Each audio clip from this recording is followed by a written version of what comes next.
ബഹുമാനപ്പെട്ട ഇമാം ശാഫിഈ റഹിമഹുല്ല 10 ലക്ഷം ഹദീസ് മനപ്പാടമുള്ള വലിയ പണ്ഡിതനാണ് ഇമാം ശാഫിഈ റഹിമഹുല്ല. ആ ഇമാം ശാഫിഈ റഹിമഹുല്ല പറയാണ്, വലം നഅലം മിൻ ഉമ്മഹാത്തിൽ മുഅ്മിനീന ഇംറഅതൻ ഖറജത് ഇലാ ശുഹൂദി ജുമുഅത്തിൻ വലാ ജമാഅത്തിൻ ഫീ മസ്ജിദിൻ. ഹബീബായ നബി സല്ലല്ലാഹു അലൈഹി വസല്ലമ തങ്ങളുടെ ഭാര്യമാരിൽ നിന്ന് ഒരാൾ പോലും ജുമുഅക്കോ ജമാഅത്തിനോ വേണ്ടി പള്ളിയിലേക്ക് പോയതായി ഞാൻ അറിഞ്ഞിട്ടില്ല എന്ന് ബഹുമാനപ്പെട്ട ഇമാം ശാഫിഈ റഹിമഹുല്ല പറയാണ്.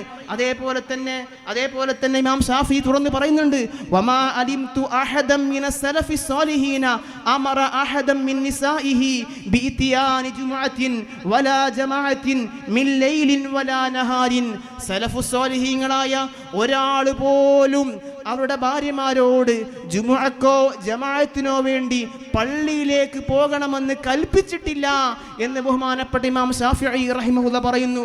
സ്വഹാബത്തിന് പരിചയമില്ലാത്ത, സലഫു സ്വാലിഹീങ്ങൾക്ക് പരിചയമില്ലാത്ത ഒരു കർമ്മമാണ് സ്ത്രീകളെ പള്ളിയിലേക്ക് കൊണ്ടുപോവുക എന്നുള്ളത്. അതൊരിക്കലും ഇസ്ലാം അംഗീകരിക്കുന്നില്ല, ഇസ്ലാം പ്രോത്സാഹിപ്പിക്കുന്നില്ല. ഇതും ഇവർ ചെയ്തുകൊണ്ടിരിക്കുന്നു.